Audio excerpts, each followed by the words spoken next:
Hola Hola, I'm Neto Velasco. I'm a photographer and graphic designer from Mexico living in Los Angeles, California. And the video today, I am just gonna go shoot with the X-Pro3. I'm gonna use the 16mm lens. I have the camera right here, it feels amazing. Fuji is makes one of my favorite cameras. I use Canon for commercial work, but ever since I started doing street photography again, I went with Fuji. And I had the X100V, but now I'm using the X-Pro3 with the 16mm lens.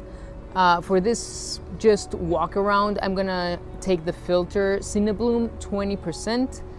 And it is one of my favorite cameras because I'm just gonna mention three things why I love this camera so much. So the screen, a lot of people don't like the back screen because it hides. And I mean, I get it. I would prefer Fuji to make an X-Pro3 or the 4 without the screen being hidden.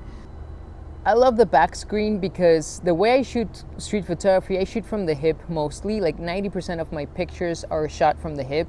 I just go as close as I can to the subject in a respectful way. I take the picture and I go walk around and take a next picture. So the back screen I really like. I love that it has 8,000 of a second, the shutter speed.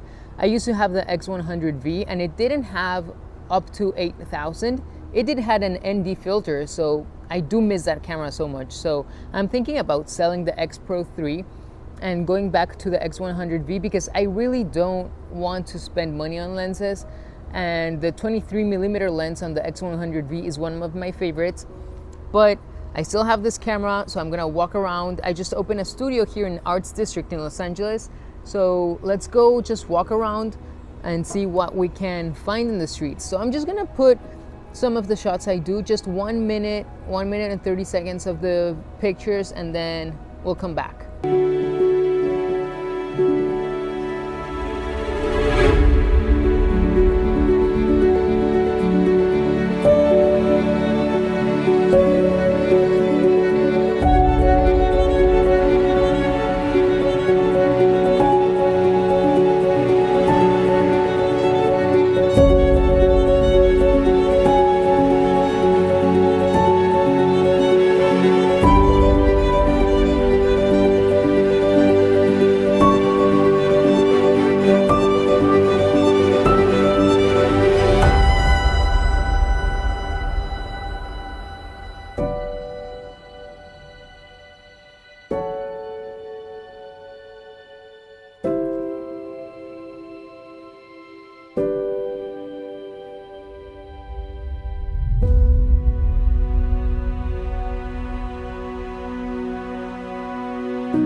All right, so what do you guys think of the pictures? To be honest, this is my very first time using the Cinebloom 20%, and I think it's great. I love it, but I love it more for indoor or night photography. I think it's just too much right now with the bright sun here in Los Angeles. So I think for next time, I'm not gonna use the Cinebloom 20%. Hopefully I'll still have this camera because I already posted it for sale because I do miss the 100V. It's just compact, just one lens that's pretty much what I want. Because as I said before, I use Canon for commercial work because I'm so invested in those lenses, so I cannot even move from Canon. But it's an amazing camera. If you have never shot Fuji, I suggest get a Fuji. Consider the X100V or the X-Pro3, depending on if you want new lenses, if you want to buy lenses or not. Oh, and one other thing that I really appreciate about the X-Pro3, it's the dual card slot. But I mean, if I'm just gonna shoot street photography, do I need that? I don't think I need it. I mean, I'm sure I don't need it. Maybe you do need it, and that's why you need the X-Pro3, the X100V. All those cameras are amazing. So if you like the video, I know it was simple, I know it was just fast, but you guys have seen videos about the X-Pro3. You guys know the specs. You guys want to see it like in real life. So this was real life. I just went around the neighborhood, shot some pictures, maybe 20 minutes, and then I came back. So if you like it, subscribe, comment below, and I'll see you in the next video. See ya.